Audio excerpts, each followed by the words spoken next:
আসসালামু আলাইকুম। আমুদরিয়া নিউজে আপনাদের স্বাগত। আমি এরশাদ মিয়া আপনাদের সঙ্গে রয়েছি।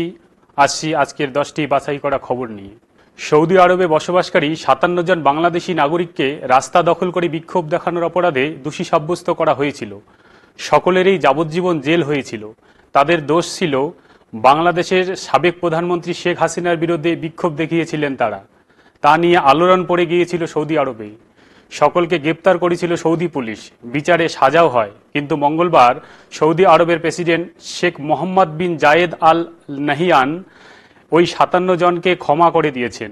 সৌদি সরকার সূত্রে ঘোষণা করা হয়েছে, যারা দোষী সাব্যস্ত হয়েছে তাদের শাস্তি বাতিল করা হয়েছে, তবে তাদের সৌদি আরব ছেড়ে চলে যেতে বলা হয়েছে। আরজিকর কাণ্ডের রেশ থাকার মধ্যেই এবার উত্তেজনা ছড়ালো উত্তরবঙ্গ মেডিকেল কলেজ ও হাসপাতালে। উত্তরবঙ্গ মেডিকেল কলেজ ও হাসপাতালের ডিন সন্দীপ সেনগুপ্তকে ঘিরে বিক্ষোভ জুনিয়র ডাক্তারদের। উঠে এলো এসএসকেএম হাসপাতালের পিজিটি অভিজ্ঞদের নামও। আরজিকরের ঘটনার পর উত্তরবঙ্গ মেডিকেল কলেজ ও হাসপাতালেও আন্দোলনে নামেন জুনিয়র চিকিৎসকেরা। হাসপাতালে কর্মবিরতি পালন করে চলেছেন জুনিয়র চিকিৎসকেরা। বুধবার মেডিকেল কলেজে রোগী কল্যাণ সমিতির বৈঠকে গিয়েছিলেন মেয়র গৌতম দেব। সেই সময় খবর পেয়ে মিটিং হলের বাইরে জড়ো হন জুনিয়র চিকিৎসকেরা। সেখানেই মেয়রকে ঘিরে বিক্ষোভ দেখানো হয় বলে অভিযোগ। পরে উত্তরবঙ্গ মেডিকেল কলেজ ও হাসপাতালের ডিন সন্দীপ সেনগুপ্তকে ঘেরাও করে বিক্ষোভ দেখানো হয়।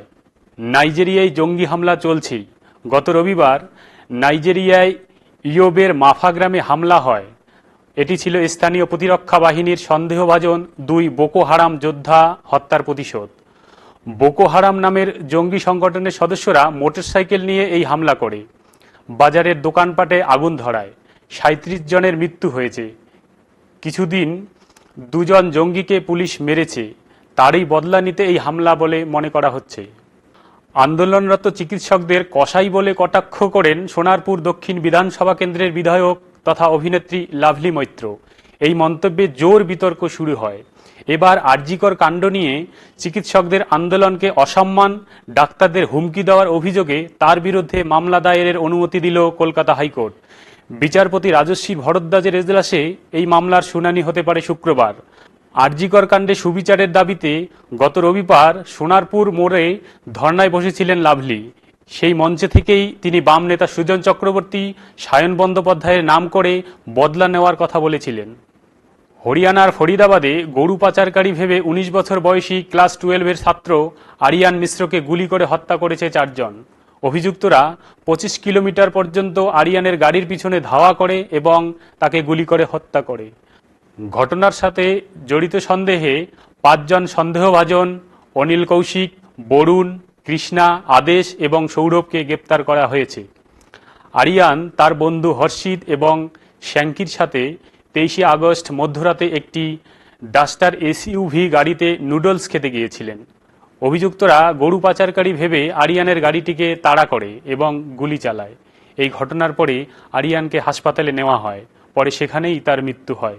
অভিযুক্তরা ফরিদাবাদের জেলে রয়েছে। আরজিকর কাণ্ডের আবহেই ফের শিরোনামে শহর কলকাতা।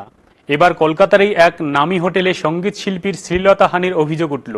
ঘটনার পরেই প্রগতি ময়দান থানায় অভিযোগ দায়ের করা হয়। অভিযোগের ভিত্তিতে পুলিশ 2 জনকে গ্রেপ্তার করেছে বলে খবর। ফের 28 জন বাঙালি মুসলিমকে বিদেশি বলে ঘোষণা করে ডিটেনশন ক্যাম্পে পাঠালো পুলিশ।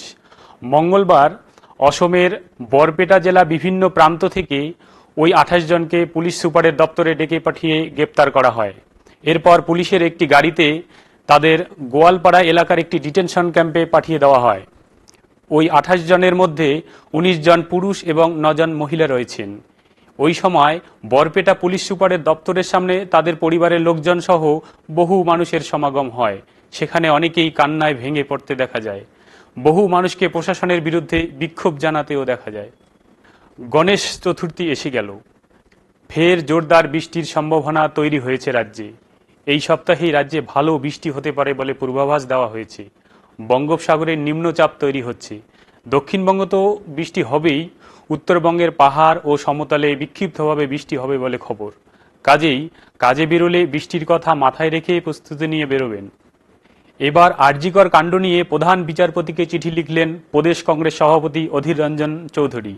আগামীকাল 5ই সেপ্টেম্বর বৃহস্পতিবার আরজিকর মামলার শুনানি হবে সুপ্রিম কোর্টে। সবাই সেদিকে তাকিয়ে। তার আগে অধীরবাবু চিঠি লিখে জানান যে রাজ্য পুলিশের ডিজি এবং কলকাতা পুলিশের কমিশনারকে অনির্দিষ্টকালের জন্য ছুটিতে পাঠানো হোক। দেশের হয়ে ১৬তম পদক জিতলেন দীপ্তি জীবনজি। তিনি মেয়েদের ৪০০ মিটার দৌড়ে টি-20 বিভাগে ব্রোঞ্জ জিতেছেন। তিনি 55.82 সেকেন্ডে দৌড় শেষ করেন। অন্ধ্রপ্রদেশের ওয়ারাঙ্গল জেলার কাল্লেডা গ্রামের বাসিন্দা দীপ্তি। তার জন্ম থেকেই সমস্যা ছিল। আর ৫জন শিশুর মতো তিনি স্পষ্ট করে কথা বলতে পারতেন না এবং কিছু শেখার ক্ষমতাও ছিল না। সাধারণত শিশুরা শৈশব থেকেই কিছু না কিছু শিখতে থাকে, কিন্তু দীপ্তির ক্ষেত্রে সেটা হয়নি। জন্মের সময় ওর মাথা তুলনায় ছোট ছিল এবং ঠোঁট ও নাক স্বাভাবিক শিশুর মতো ছিল না। ফলে গ্রামবাসীরা তাকে নানাভাবে কটাক্ষ করত। এবার প্যারা অলিম্পিক্সে ব্রোঞ্জ এনে তার সমস্ত অবহেলার জবাব দিলেন বলেই মনে করছে দীপ্তির বাবা মা। আজ এ পর্যন্তই। পরে আবার আসবো নতুন কোনো গুরুত্বপূর্ণ খবর নিয়ে। শুভরাত্রি।